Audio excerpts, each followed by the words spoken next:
بسم اللہ الرحمن الرحیم ان اولیاؤہ الا المتقون صدق اللہ مولانا العظیم۔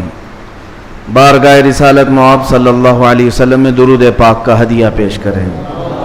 اللہم صلی علی سیدنا و مولانا محمد معدن الجود والکرم وآلہ واصحابہ الکرام وابنہ الکریم وبارک وسلم صلاة دائمة سرمدا ابدا۔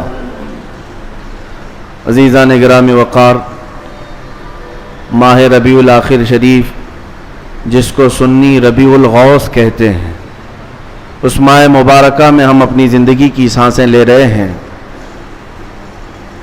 اور اس ماہ مبارکہ کو ہم 11ویں کے مہینے سے بھی یاد کرتے ہیں۔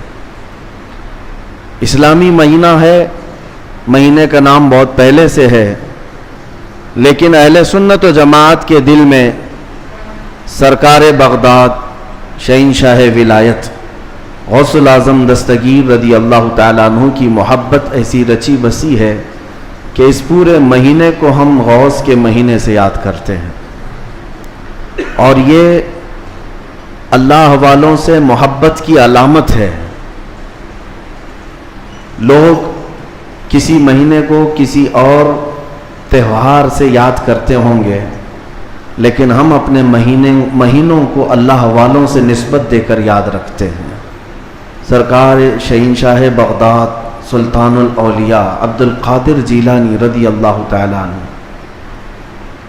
اس عظیم شخصیت کا نام ہے جس کو اللہ تبارک و تعالیٰ نے مقام محبوبیت کے ساتھ مقام غوثیت عطا فرمایا۔ اولیاء اکرام میں یہ مقام بہت کم کو ملا ہے جو سلطان الاولیاء شہنشاہ بغداد کو ملا ہے، ورنہ اولیاء میں کوئی ایسا نہیں ہے جو منبر پر کھڑے ہو کر کے یہ اعلان کرے کہ میرا قدم ہر ولی کی گردن پر ہے۔ اعلیٰ حضرت امام اہل سنت فاضل بریلوی فرماتے ہیں، جس کی منبر بنی گردن اولیاء، اس قدم کی کرامت پہ لاکھوں سلام۔ جو ولی قبل ہوئے یا بعد ہوئے یا ہوں گے، سب ادب دل میں رکھتے ہیں میرے آقا تیرا۔ غوث پاک رضی اللہ تعالیٰ عنہ کو اولیاء کرام میں ایسا ہی مقام حاصل ہے کہ جیسے سورج کو ستاروں پر مقام حاصل ہے۔ آپ کو اللہ تعالیٰ نے بچپن سے علمی شرافت کے ساتھ ساتھ خاندانی شرافت ایسی عطا فرمائی کہ آپ اپنے والد ماجد کی طرف سے حسنی سادات ہیں اور اپنی ماں کی طرف سے حسینی سادات ہیں، یعنی امام حسن مجتبیٰ ان کے دادا ہیں، امام حسین شہید کربلا نانا ہیں، جس کے دادا اور جس کے نانا دونوں جنتی جوانوں کے سردار ہوں، اس نسبت کا عالم کیا ہوگا۔ میرے عزیزو، گھر کے اندر سادات کے ہاں جو پرورش کا معمول ہوا کرتا تھا، اسی سے اندازہ کر لیں آپ کی ولادت 29 شعبان کو ہوئی تھی، اور چاند رات تھی، دوسرے دن کو رمضان شروع ہونے تھا، اور چاند میں اختلاف ہو گیا جیلان میں۔ یہ جیلان ایران کا ایک علاقہ ہے، اس کو گیلان بھی کہتے ہیں، جہاں آپ کی پیدائش ہوئی۔ لوگوں کے دوران شک پیدا ہوا کہ چاند ہوا کہ نہیں ہوا۔ غوث پاک رضی اللہ تعالیٰ عنہ کی ماں فاطمہ ام الخیر، جو نہایت ہی شریف خاتون ہیں سادات کی، آپ نے لوگوں سے کہا کہ رمضان ہو چکا ہے، اس لیے کہ سحری سے لے کر افطار تک میرے بچے نے دودھ کو منہ نہیں لگایا ہے۔ پورے جیلان میں یہ بات مشہور تھی کہ سادات کے گھر میں ایک ایسا بچہ پیدا ہوا ہے جو سحری سے لے کر کے افطار تک اپنے ماں کے دودھ کو تک نہیں پیتا۔ یہ ان ایام کی میں بات کر رہا ہوں کہ ابھی غوث پاک رضی اللہ تعالیٰ عنہ ایک دن کے تھے، یعنی پیدائشی طور پر۔ میں آپ کو یہ بتاؤں کہ آپ سب غوث پاک کو پیران پیر کہتے ہیں کہ نہیں؟ یعنی پیروں کا پیر ہے، اور روشن ضمیر کہتے ہیں۔ سارے سلسلے وہاں تک جا کر پہنچ جاتے ہیں تو فخر کرتے ہیں۔ غوث پاک سے جس کا سلسلہ ملتا ہے وہ دنیا میں فخر کرتا ہے۔ میں یہ کہتا ہوں کہ پیروں کا پیر پیدا ہوتے ہی روزہ رکھتا ہو، اور اگر کوئی ڈھکوسلا جھوٹا پیر یہ کہتا ہے کہ ہمارے اوپر شریعت نہیں ہے، تو بات یہ یاد رکھ لینا کہ اس کا غوثیت مآب سے کوئی تعلق ہی نہیں ہے، وہ شیطان کا مرید ہو سکتا ہے، رسول اللہ تک لے جانے والا راستہ ہرگز نہیں ہو سکتا۔ میرے آقا صلی اللہ علیہ وسلم تک لے جانے والا راستہ وہی ہے جو غوثیت مآب کے راستے سے ہو کر کے چلتا ہے۔ پیدائشی طور پر شریعت کی پاسداری کرنے والے شیخ عبد القادر جیلانی، میرے عزیزو، آپ کو یہاں غوث پاک کی کرامات سنتے سنتے ایک کسوٹی بھی حاصل کر لینا چاہیے کہ ہر پیر کو پرکھ کر کے دیکھو، شریعت کے سانچے میں اترتا ہے تو وہ مرشد ہے، اور شریعت سے ہٹ جاتا ہے تو پھر وہ شیطان کا پھندا ہے۔ اس بات کو ہمیشہ یاد رکھیں۔ اگر کوئی اپنے گھر میں بیٹھ کر کے کہتا ہے کہ ہمارے لیے نماز نہیں، ہم تصور کی نماز پڑھتے ہیں، ہم تصور کی نماز پڑھتے ہیں، اور ہماری نماز تو مکہ میں ہوتی ہے، مدینے میں ہوتی ہے، تو کھانا یوں کیوں کھاتے ہیں، یہاں کیوں کھاتے ہیں؟ مریدوں کے سامنے تو سب چیزیں چلتی ہیں، اور نماز مکے میں ہوتی ہے، مدینے میں ہوتی ہے، نماز چھوڑ کر بیٹھے ہیں۔ ایک بات یاد رکھ لیں کہ سارا طریقت کا سلسلہ صرف قوالی سننے کا نام نہیں ہے۔ ہاں، اشعار حضور پاک کی محبت میں اور اللہ کی محبت میں سننا یقیناً باعث ثواب ہے، ہم خود بھی سنتے ہیں، لیکن وہ پیر ہی کیسا جسے قرآن پڑھ سننے کے بعد کوئی وجد نہیں آتا، قرآن سننے کے بعد کوئی وجد نہیں آتا، حدیث رسول سننے کے بعد کوئی وجد نہیں آتا، وجد کہاں سے آئے گا سمجھ میں نہیں آتا، اور پھر ڈھول باجے پر تو پھر ہاتھ بھی ہلتے ہیں، پیر بھی ہلتے ہیں، اور پھر اگر کوئی یہ سمجھے کہ یہی مرشد ہے، پیر کامل ہے، تو دھوکے میں ہے، ایسا بندہ دھوکے میں ہے۔ وہ غوث پاک رضی اللہ تعالیٰ عنہ جن کی کرامات بیان کرنے کے ساتھ ساتھ ہم یہ بھی بیان کرتے ہیں کہ 40 سال آپ کے ایسے گزرے ہیں کہ صرف ایک انگور کے دانے سے آپ نے سحری کی ہے، اور ایک آدھا گلاس پانی پر آپ نے افطاری کیا ہے، اتنے سال تک روزہ رکھے ہیں۔ ان میں کئی سال ایسے آئے ہیں کہ پوری رات بھر شیخ عبد القادر جیلانی کھڑے ہو کر کے نماز پڑھتے رہے۔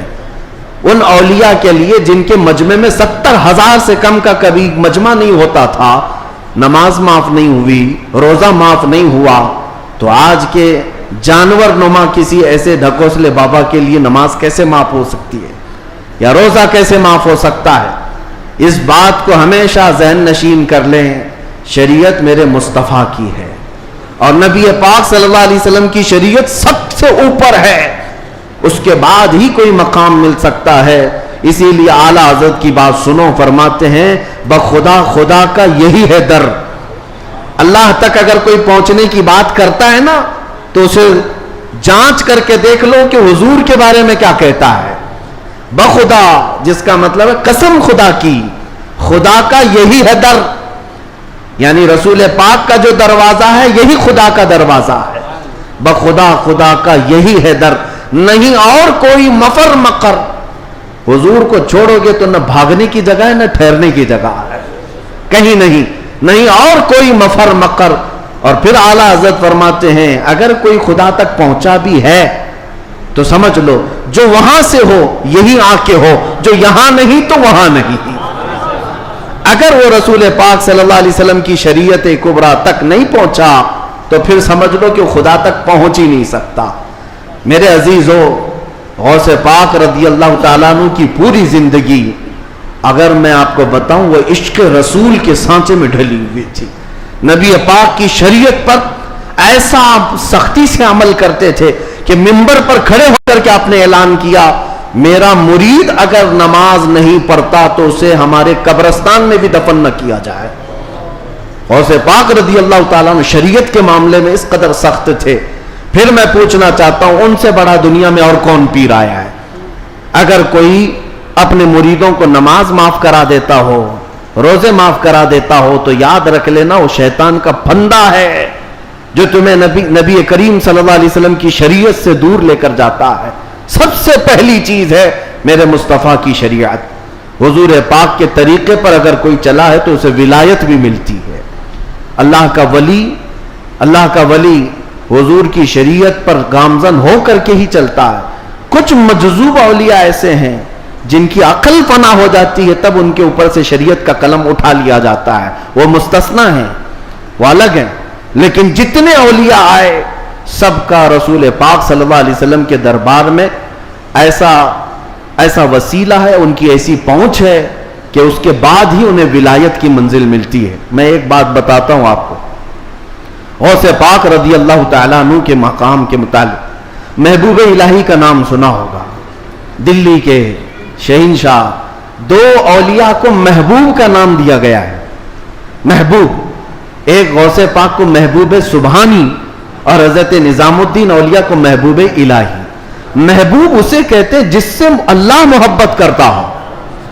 سارے اللہ سے محبت کرتے ہیں اور کچھ وہ ہیں جن سے اللہ محبت کرتا ہے، وہ محبوب ہیں. محبوب الہی کا درجہ بڑا ہے. ان کے بڑے گہرے مرید ایسے فنا فی شیخ امیر خسرو. امیر خسرو کا جب بھی نام آتا ہے تو ایک پیر اور مرید کے درمیان کا گہرا تعلق بتایا جا سکتا ہے. لوگوں کو پڑھنا چاہیے کس کو مرشد سمجھا جائے طریقت کے راستے میں اور کون پیر ہوتا ہے. امیر خسرو کو پڑھیں تو سمجھ میں آ جائے گی بات.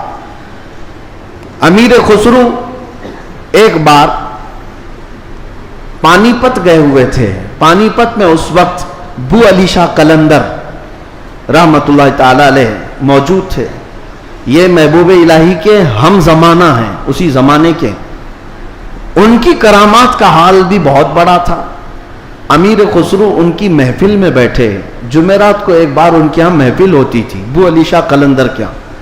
اور محفل میں ہوتا کیا تھا، جب ذکر کی محفل ہوتی اس کے بعد جتنے حاضرین ہوتے بو علی شاہ قلندر سب سے کہتے اپنی اپنی آنکھیں بند کر لو. لوگ اپنی اپنی آنکھیں بند کرتے، وہ سیدھے رسول اللہ کا دیدار کراتے تھے. نبی پاک صلی اللہ علیہ وسلم سامنے بیٹھے ہوئے ہوتے اور بو علی شاہ قلندر ان کے سامنے ہوا کرتے حضور کے. یہ ہر جمعرات کو بو علی شاہ قلندر کی محفل میں ہوتا تھا. امیر خسرو مرید تھے محبوب الہی کے اور گئے تھے بو علی شاہ قلندر کی محفل میں. اور جب دیدار کرائے تو امیر خسرو بھی خوش ہوئے کہ رسول پاک صلی اللہ علیہ وسلم کا دیدار ہوا مجلس میں.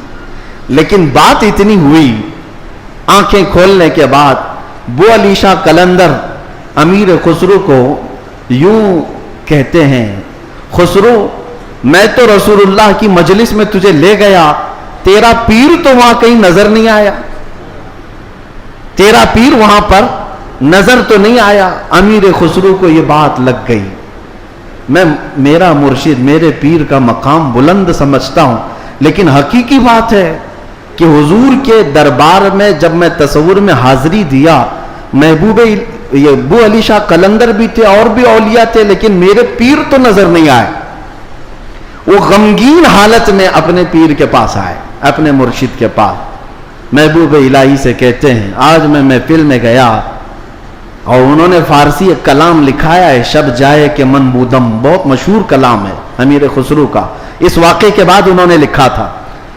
پہلے پورا واقعہ کیا ہوا وہ میں بتاتا ہوں. محبوب الہی کے پاس روتے ہوئے کھڑے تھے. بو علی شاہ قلندر نے رسول اللہ کا دیدار کرایا، لیکن ساتھ میں انہوں نے مجھے تانا مارا کہ تمہارا پیر تو محفل میں نظر نہیں آیا. محبوب الہی نے کہا کہ پھر سے جاؤ محفل میں، پھر سے جاؤ محفل میں. بو علی شاہ قلندر کے دیدار ہو رہا ہے اور اچھی بات ہے. کہا آپ نہیں ہیں اس محفل میں کیسے جاؤں. محبوب الہی نے تھپک کر کہا خسرو بو علی شاہ قلندر سے مت پوچھنا، جب وہ دیدار کرائیں رسول اللہ کا تو خود رسول اللہ سے پوچھنا میرا پیر کہاں. اولیاء بہت سارے بیٹھے ہیں، محبوب الہی کہاں ہیں. تو میر خسرو گئے. اب کی بار جو محفل سجی اور جب آنکھ بند کرنے کا حکم ہوا، امیر خسرو نے آنکھ بند کی، دیدار ہوا میرے مصطفیٰ کا. اولیاء کرام کی مجلس تھی.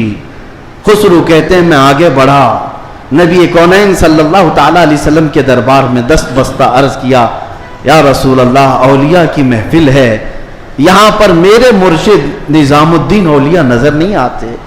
نبی پاک نے فرمایا ایک منزل اوپر چڑھ جا، ایک منزل اوپر چڑھ جا. امیر خسرو کہتے ہیں میں ایک منزل اوپر گیا تو دیکھا ایک بہت بڑا دالان ہے، صحن ہے، وہاں بھی رسول اللہ جلوہ فرما ہے، مسند نشی ہے، وہاں دیگر اولیاء اکرام ہیں اور دیگر اولیاء، لیکن وہاں بھی میرے مرشد نظر نہیں آئے۔ میں پھر پوچھا میرے مصطفیٰ سے، آقا یہاں پر بھی نہیں ہے؟ حضور نے فرمایا ایک اور منزل چڑھ جا۔ خسرو کہتے ہیں میں تیسری منزل پر آیا، وہاں بھی حضور بیٹھے تھے لیکن اولیاء کی محفل میں میرے پیر نظر نہیں آئے۔ پھر پوچھا، حضور نے ایک اور منزل چڑھائی، یہاں تک کہ 7 منزلیں چڑھ لی۔ امیر خسرو کہتے ہیں اب اوپر جیسے جیسے جاتا تھا مجمع کم ہوتا جاتا تھا، تھوڑے تھوڑے سے رہ جاتے تھے۔ 6ٹھی منزل پر آیا، جب بھی میں اپنے مرشد کو نہیں پایا، پریشان ہو کر پوچھا تو کہا ایک اور منزل چڑھ جا۔ اوپر گیا تو وہاں مصطفیٰ کریم صلی اللہ علیہ وسلم مسند نشین ہیں، مسند نشین ہیں، بس 3 لوگ بیٹھے ہوئے ہیں، دائیں ایک بزرگ ہیں، بائیں ایک بزرگ ہیں، اور بالکل سامنے محبوب الہی بیٹھے ہوئے ہیں۔ امیر خسرو کہتے جیسے ہی مجھے اپنے پیر کا چہرہ نظر آیا میں نے آنکھیں کھول دی، رقص کنا ہو گئے۔ جو فنا فی شیخ تھے پھر انہوں نے کلام لکھا، شب جائے کہ من بودم، وہ رات کیسی تھی جس میں میں تھا اور خود رسول اللہ مجلس کے امیر تھے، مجلس کے شمع میرے مصطفیٰ تھے۔ گنگناتے ہوئے اپنے مرشد کے پاس آئے۔ اب جو بات مجھے کہنا تھا جس کے لیے میں نے یہ واقعہ چھیڑا، سنیے آپ، میں نے یہ واقعہ محبوب الہی کا کیوں بتایا۔ آئے محبوب الہی کے پاس، خوش تھے، وجد کنا تھے۔ محبوب الہی نے پوچھا خسرو دیکھا ہے اپنے مرشد کو؟ کہا ہاں میرا مقصد میری مراد پوری ہو گئی۔ اس کے بعد محبوب الہی نے کہا کیا کسی اور کو وہاں نہیں دیکھا؟ امیر خسرو نے کہا میری توجہ ہی نہیں گئی، میں نے مرشد کو دیکھا تو پھر خیال نہ رہا۔ محبوب الہی سے پوچھنے لگے حضور اس منزل میں جو رسول اللہ کے دائیں اور بائیں تھے وہ کون تھے؟ تب محبوب الہی نظام الدین اولیاء نے کہا ان کے بائیں جانب خواجہ غریب نواز تھے اور بائیں جانب پیران پیر غوث اعظم بغدادی موجود تھے۔ سیدنا شیخ عبد القادر جیلانی کا وہ مقام ہے کہاں؟ رسول اللہ کے دربار میں، جہاں اولیاء اکرام کی منزلیں ختم ہوتی ہیں وہاں غوثیت معاب کا مقام ہے۔ میرے آقا صلی اللہ علیہ وسلم کے دربار کا قرب ہی انہیں غوثیت کے مقام پر لے گیا ہے۔ میرے عزیزو، بہت سارے لوگ اگر یہ سمجھتے ہیں کہ ان کی بڑی کرامتیں ہیں اس لیے ان کو غوث کا مقام ملا ہے، وہ بہت بڑے عالم تھے، بہت بڑے زاہد تھے، بہت بڑے پرہیزگار تھے اس لیے غوثیت کے مقام پر پہنچے۔ میں کہتا ہوں یہ ساری جگہ اپنی، یہ سارے مقامات اپنی جگہ پر، غوث پاک غوثیت کے مقام پر پہنچے تو عشق رسول کی بنیاد پر پہنچے، میرے مصطفیٰ کریم صلی اللہ علیہ وسلم سے بے پناہ محبت کی بنیاد پر پہنچے۔ اس لیے میں نے زندگی میں دیکھا ہے جب کبھی کوئی رسول اللہ کی طرف انگلی بھی اٹھاتا یا اعتراض کرتا اپنی کرامتوں سے اس کا منہ توڑ جواب دے دیتے تھے، اپنی کرامتوں سے غوث پاک رضی اللہ تعالیٰ عنہ ان کا جواب دیتے۔ اگر کسی نے حضور پاک صلی اللہ تعالیٰ علیہ وسلم پر اعتراض کیا کہ انہوں نے مردوں کو زندہ نہیں کیا تو غوث پاک نے اپنی ٹھوکر سے مردہ زندہ کر کے دکھایا۔ 400 سال بعد غوث پاک رضی اللہ تعالیٰ عنہ اعلان کرتے تھے تو رسول اللہ کے بارے میں بات کرتا ہے، میں ان کے بیٹے کے بیٹے کے بیٹے کے بیٹے کے بیٹے 400 سال بعد آیا ہوں اور اللہ نے میرے پاؤں میں یہ طاقت دی ہے کہ قبر کو ٹھوکر لگاؤں تو مردہ زندہ کھڑا ہو جائے، اور جس کی میں نسل سے ہوں وہ اگر کہیں ٹھوکر لگائے پورا قبرستان کھڑا ہو سکتا ہے۔ نبی پاک صلی اللہ تعالیٰ علیہ وسلم کی ذات پر اگر کوئی انگلی اٹھاتا میرے غوث اس کو اپنی کرامت سے جواب دیا کرتے۔ عزیزان گرامی وقار، سلطان الاولیاء غوث پاک رضی اللہ تعالیٰ عنہ سے اپنا رشتہ مضبوط کرو، اپنے اپنے نسبتوں میں قادری پٹا ضرور رہے، قادری نسبت ضرور رہے، اس لیے کہ یہ نسبت ہی ایسی ہے جس پر پوری دنیا فخر کرتی ہے۔ قیامت میں منادی دے گا یہ ندا قادریوں کو، کہاں ہے قادری کر لے نظارہ غوث اعظم کا۔ میری علاج کس کے ہاتھ ہے؟ بغداد والے کے، مصیبت ٹال دینا کام کس کا؟ غوث اعظم کا۔ اسی لیے میرے عزیزو، ہم نے غوث پاک رضی اللہ تعالیٰ عنہ کی زندگی پاک میں دیکھا ہے اللہ تعالیٰ نے ان کو تصرف دیا تھا، وہ طاقت عطا کی تھی کہ وہ اللہ کریم کی بارگاہ میں ایسی مقبولیت کے مقام پر تھے کہ خلاف عادت کام ان سے صادر ہوئے. خلاف عادت کام جب اولیاء سے ہوتے ہیں اسی کو کرامت کہتے ہیں. بعض لوگ ابھی عقل کے گھوڑے دوڑاتے اور کہتے ہیں ایسا کیسے ہو سکتا ہے, یہ سب تو مولانا لوگوں کی پھکائی ہے, یہ جملے بازی ہے. ان کو قرآن پاک سے اگر تعلق ہو تو میں بتاؤں. اب میں ایک بات آپ سے بتاتا ہوں, غوث پاک کی ایک کرامت جس پر ابھی میں چند دن پہلے سن رہا تھا. کوئی بیچارہ جس کی عقل پر فالج کا اثر ہوا ہے. یہ وہ لوگ ہیں جن کو میرے مصطفیٰ کریم صلی اللہ تعالیٰ علیہ وسلم سے بغض ہے, عداوت ہے, اور دوسرے راستے پر چل پڑے اور اولیاء اکرام کو چن چن کر کے نشانہ بناتے ہیں. جن کا تعلق نجد سے ہے, وہابیت سے ہے, سلفیت نام رکھتے ہیں. بہرحال لیکن سوال کرنے والے نے ایک سوال کیا, ارے مولانا آپ سناتے ہیں کہ غوث پاک تو 12 سال کی ڈوبی ہوئی کشتی کو باہر لے آئے, یہ تو خدا کے بھی کام نہیں ہے, اللہ کے بھی کام نہیں, اس سے بڑھ کر کے آپ نے غوث پاک کو بتا دیا. میرے عزیزوں میں آپ کو بتاتا ہوں بات ہوئی کیا تھی. دریا کے کنارے سے آپ کا گزر ہو رہا تھا, ایک بوڑھی عورت کو روتے ہوئے دیکھا. مرید سے پوچھا پوچھو اس کو کیا بات ہے, کیوں روتی ہے. معلوم کیا تو پتا چلا کہ اس خاتون کا اکلوتا بیٹا تھا, بڑے نازوں سے پالا تھا. اس عورت نے شادی کی, برات آ رہی تھی اور کشتی جو ہے دریا میں غرق ہو گئی, ڈوب گئی, باہر نہ آ سکی. مشہور کرامت ہے غوث پاک کی. تو وہ ڈوب گئی اور اس بوڑھی عورت کا دل تو ماں کا ہے, بیٹے کے یاد میں روز آتی ہے, روتی ہے اور شام واپس چلی جاتی ہے, روز روتی ہے. غوث پاک رضی اللہ تعالیٰ عنہ کو اس پر رحم آیا. اللہ کریم کی بارگاہ میں سفارش کی, اے رب کریم تو نیست سے ہست کرنے والا, تو پانی کے قطرے سے پورا انسان بنانے والا, تو راکھ کے ڈھیر کو بھی اگر چاہے تو زندہ انسان کھڑا کر دے. مولا قادر مطلق ہے, اس خاتون پر رحم فرما اور اس کا بیٹا واپس لوٹا دے. غوث پاک کی دعا چل رہی تھی. تھوڑی دیر دیکھنے کے بعد دریا میں ایک بھونچال سا, طوفان سا آیا. پانی کے اندر ایک عجیب سی سرسراہٹ ہوئی. تھوڑی دیر کے بعد دیکھا تو ایک کشتی برآمد ہوئی. غوث پاک نے صرف اس خاتون کے بیٹے کی زندگی مانگی تھی, مگر صدقے میں اللہ نے پوری برات کی زندگی لوٹا دی. پوری برات واپس آ گئی اور وہ خوشی خوشی غوث پاک رضی اللہ تعالیٰ عنہ کا شکر کرتے ہوئے گھر گئے. 12 سال کے بعد مچھلیاں کھا گئی ہوں گی, کشتی کے پرزے ختم ہو گئے ہوں گے, لیکن رب ذوالجلال قادر مطلق ہم ان لوگوں کو یہی تو کہتے ہیں جو جلا کر کے سمجھتے ہیں کہ اب کوئی نہیں اٹھا سکتا ان کو, راکھ پانی میں بہا کر کے سمجھتے ہیں کہ اب ان کا حساب کتاب نہیں ہو سکتا. ارے عقل کے اندھو, جس رب ذوالجلال نے ایک نطفے سے تمہارا پورا انسانی شکل بنایا ہے, تم 1000 بار جلا کر راکھ کر دو, رب ذوالجلال قادر مطلق ہے, وہ دوبارہ زندہ فرمائے گا حساب لینے کے لیے. تو کشتی دوبارہ واپس آئی. غوث پاک رضی اللہ تعالیٰ عنہ کی اس کرامت پر ایک دو نہیں ہزاروں لوگ اسلام میں داخل ہوئے تھے, ہزاروں لوگ اسلام میں داخل ہوئے. اب جو صاحب ہیں انہوں نے کہا کہ ایسا کیسے ہو سکتا ہے, ایسا کیسے ہو سکتا ہے. ہر جگہ اگر تم عقل کے گھوڑے دوڑاؤ گے تو یہی سوال کرو گے ایسا کیسے ہو سکتا ہے. اگر تمہاری عقل میں بات نہیں آتی تو سمجھ لو اسی کو کرامت کہتے ہیں, اسی کو کرامت کہتے ہیں. تم اور ہم بھی کر سکتے تھے تو پھر غوث کی کرامت کا مطلب ہی کیا ہے. تم بھی غوث ہوتے, ہم بھی غوث ہوتے. کرامت ہے جو عقل میں نہیں آئے گی. اور قرآن سے اگر دلیل مانگتے ہو, سنو, سلیمان علیہ السلام نے اپنے دربار میں ایک بار اعلان کیا تھا, کون ہے جو سبا بلقیس کا تخت یہاں پر لے آئے گا. سلیمان علیہ السلام فلسطین میں بیٹھے ہوئے ہیں اور سبا بلقیس کا تخت یمن میں ہے. یمن اور فلسطین میں 1000 کلومیٹر سے زیادہ کا فاصلہ ہے.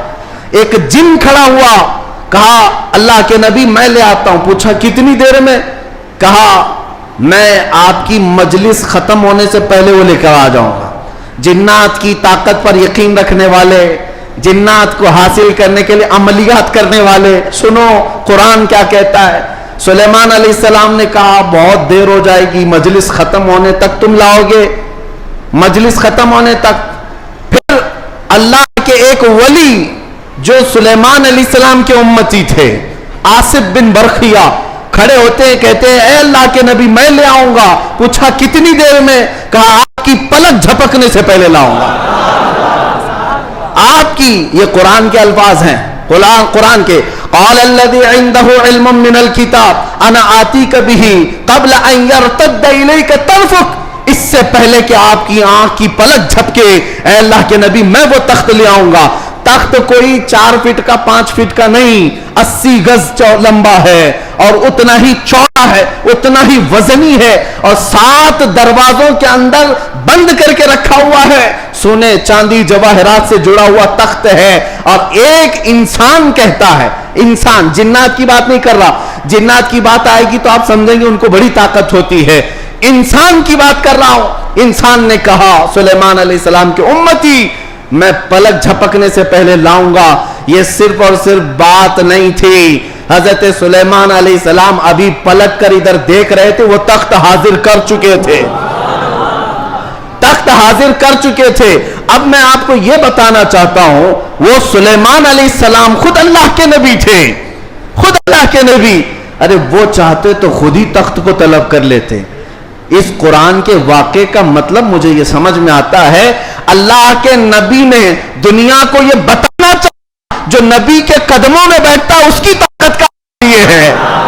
نبی کی طاقت تو بہت دور. اور یہ بھی بنی اسرائیل کے نبی، بنی اسرائیل کے نبی سلیمان علیہ السلام، ان کے امتی کی طاقت کا حال یہ ہے، تو پھر سید الانبیاء محمد رسول اللہ اور ان کی امت کے عام اولیاء کی بات نہیں کر رہا ہوں. شیخ عبد القادر جیلانی جن کا ولی کی گردن پر ہے، وہ 12 سال کی کشتی واپس لے آئے تو تعجب کی بات نہیں، بلکہ ہم سمجھتے ہیں قرآن اس کرامت کو بالکل عینی طور پر بیان کر رہا ہے.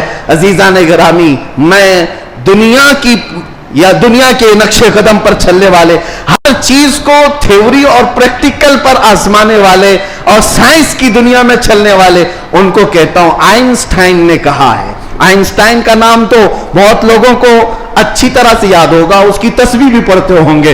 الحمدللہ ہم غوث پاک کی تسبیح پڑھتے ہیں. اب اسی آئنسٹائن کی بات کر رہا ہوں جس نے یہ کہا ہے کہ میں نے کائنات کو دیکھنے کی کوشش کی. سنو، کائنات کو دیکھنے کی کوشش کی اور چاند تک اور سورج تک اور بہت سارے مقامات تک دیکھنے کی رسائی حاصل کر لیا. اور اس نے کہا کائنات کا جو کنارہ، ایک کنارہ میں نے دیکھا، اس کے لیے وہ کہتا ہے 2 کروڑ نوری سال لگ جائیں گے. 2 کروڑ نوری سال. نوری سال کس کو کہتے ہیں پتہ ہے؟ یہ جو سال ہمارے چل رہے ہیں، یہ سال صبح ہوتی ہے 6 بجے صبح ہوئی، شام میں 6 بجے سورج ڈوبا، آرام سے دن چل رہے ہیں. نوری سال اس کو نہیں کہتے. نوری سال 1 منٹ میں 1,80,000 کلومیٹر کا سفر کرتا ہے. 1 منٹ میں 1,80,000 کلومیٹر کا سفر طے ہو جاتا ہے نوری سال میں.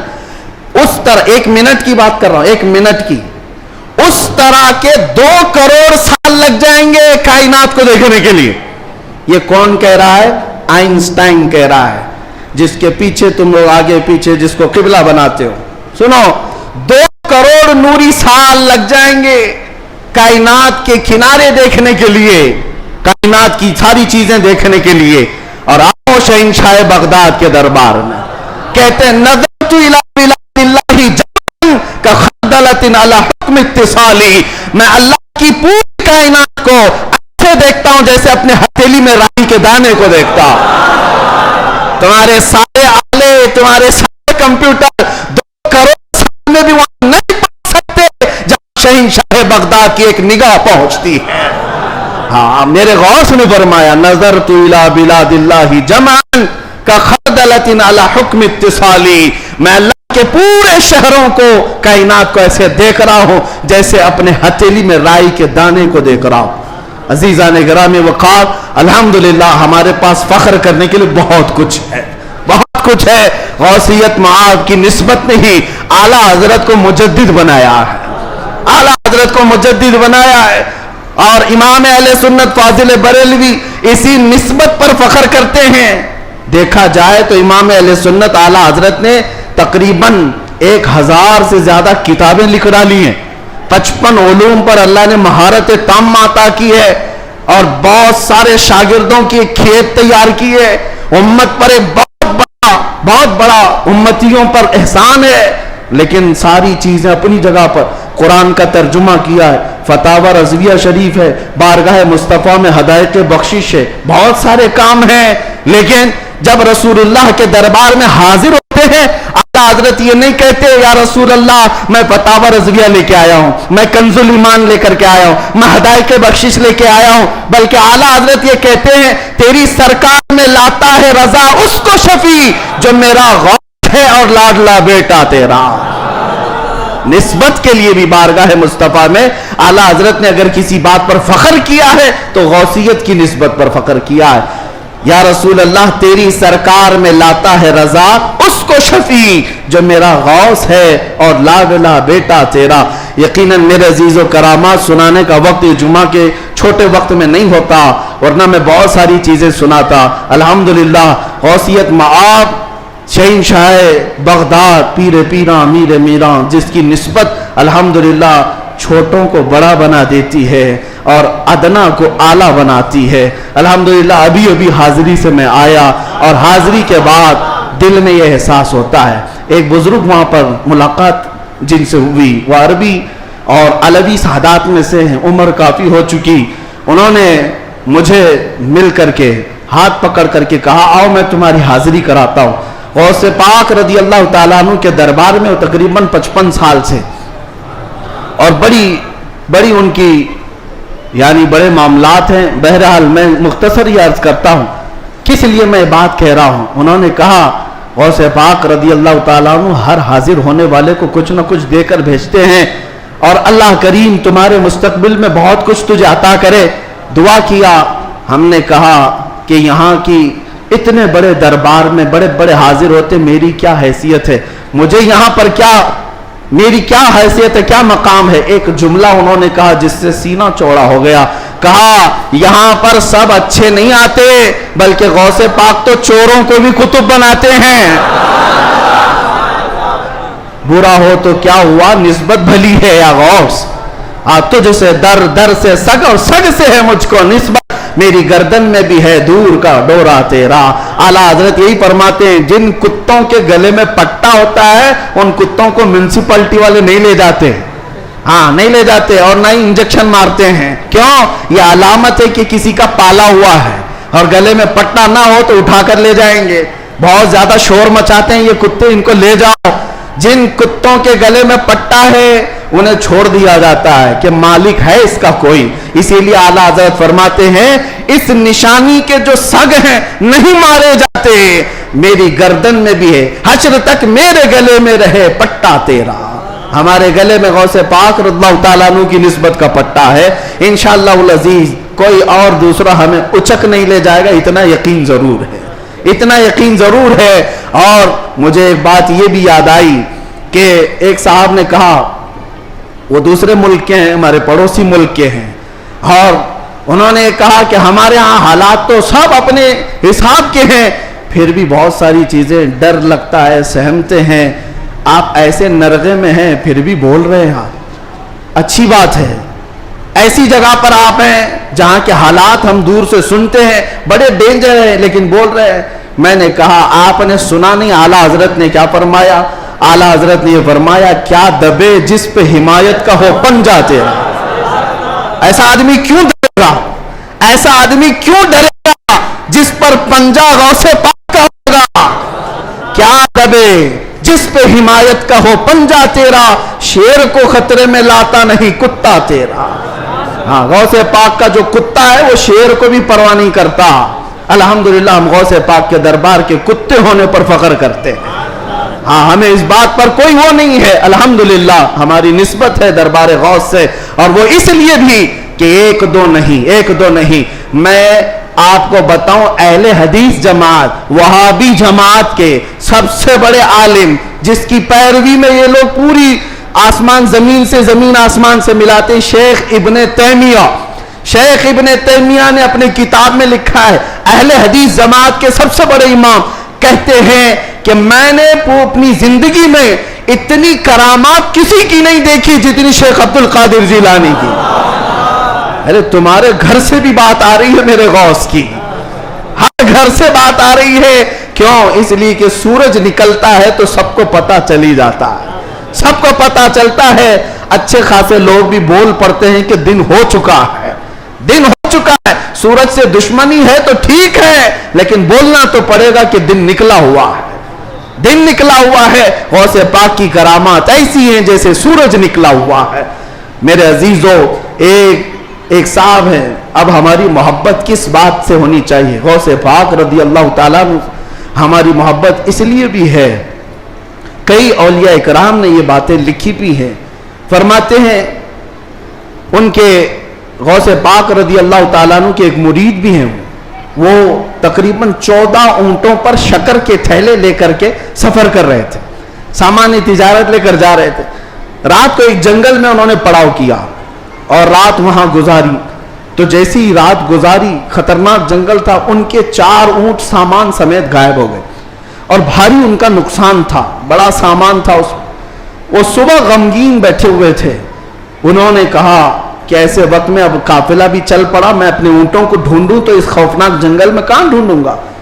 انہوں نے کہا مجھے میرے مرشد نے کہا تھا کہ جب کبھی تو مصیبت میں آئے تو مجھے پکارنا، یا شیخ عبد القادر جیلانی شیئا للہ المدد۔ تو وہ بزرگ فرماتے ہیں، یہ کتاب بہجت الاسرار شریف میں بھی موجود روایت میں بیان کر رہا ہوں، لفظ ہی نہیں کر رہا، کہتے ہیں میں وہیں سے پکارنا شروع کیا، یا شیخ عبد القادر جیلانی شیئا للہ المدد۔ میں ابھی پکار ہی رہا تھا، سامنے پہاڑ کی طرف ایک بزرگ مجھے نظر آئے سفید لباس میں، وہ مجھے اپنی طرف بلاتے رہے، ادھر آؤ ادھر آؤ۔ میں دوڑتا ہوا ان کے پاس گیا، میں جب ان کے قریب پہنچا تو وہاں دیکھا پہاڑ کے نیچے میرے 4 اونٹ چر رہے تھے۔ میں نے 4 اونٹوں کو اپنے ساتھ لے لیا اور پھر اس بزرگ سے ملنے کے لیے آیا تھا تو وہ تھے ہی نہیں۔ میں اپنے اونٹوں کو لے کر تجارت میں گیا، سامان بیچا، اس کے بعد پھر بغداد آیا اپنے مرشد سے ملنے کے لیے، تو غوث پاک نے فرمایا تیرے 4 اونٹ صحیح سلامت تو ہم نے دلا دیے تھے۔ یہ غوث پاک کا مقام ہے عزیزان گرامی، وہ مدد کو پہنچتے ہیں، بلکہ یہ بھی فرمایا میرا مرید مشرق میں ہو اور میں مغرب میں ہوں، اگر اس کا سطر کھل جائے، اگر وہ مجھے پکارے دل سے تو میں اس کی وہیں سے سطر پوشی کروں گا، میں اس کے سطر کو چھپاؤں گا۔ یہ نسبتوں کی بات ہے، یقین تمہارا کتنا مضبوط ہے، کتنا مضبوط ہے، اس یقین کی بات ہے۔ وہاں غوث پاک کے خلیفہ ہیں، ان کے مزار کے پیچھے ہی، ان کا مزار ہمیشہ پانی میں رہتا ہے، ابو خمرہ ان کو کہتے ہیں، شیخ محمد المتقی الہندی، ہندوستان سے جو غوث پاک کے جاتے تھے ملاقات کرنے کے لیے، ان کی تربیت کے لیے وہ رہتے تھے۔ ان کی ایک روایت ہے، ہند سے کچھ لوگ گئے تھے غوث پاک سے ملنے، مل کر کے وہ واپس آ رہے تھے کشتی میں آ رہے تھے، تو سمندر میں بیچ سمندر میں پہنچی تو کشتی پھٹ گئی، پانی اندر آنے لگا، ڈوبنے کے قریب آ گئی، یہ چیخنے لگے، پکارنے لگے، اور اسی وقت وہ سارے مرید کہتے ہند سے جو گئے ہوئے تھے، کہتے ہیں اچانک ہماری کشتی میں ایک کالے رنگ کی چادر اوڑے ہوئے بزرگ آئے، ان کے ہاتھ میں ایک بڑی سی سوئی تھی، دھاگا تھا، وہ جلدی جلدی ہماری کشتی کو جہاں جہاں سے پھٹی تھی سیلنے لگے اور سل کر کے پانی پورا باہر کیا۔ ہم تو ڈرے ہوئے تھے، ڈوبنے کے انتظار میں بیٹھے ہوئے تھے، کشتی پھر اپنے مقام پر صحیح سلامت چلنے لگی، ہم اللہ کا شکر ادا کرتے ہیں۔ اچانک وہ بزرگ جو آئے تھے، ہم نے پوچھا کہ آپ ہمارے ساتھ سفر میں ہیں یا کون ہیں؟ انہوں نے چادر ہٹائی تو سیدنا شیخ عبد القادر جیلانی تھے۔ فرمایا تم میرے مرید ہو، مجھے پکارا، اللہ تعالیٰ نے مجھے بھیجا، میں تمہاری مدد کے لیے آیا۔ عزیزان گرامی، ایک دو نہیں، بہت ساری کرامات کتابوں میں روایتاً لکھی ہوئی ہیں، اور ایک دو نہیں، کئی تواتر کے ساتھ یہ روایتیں موجود ہیں۔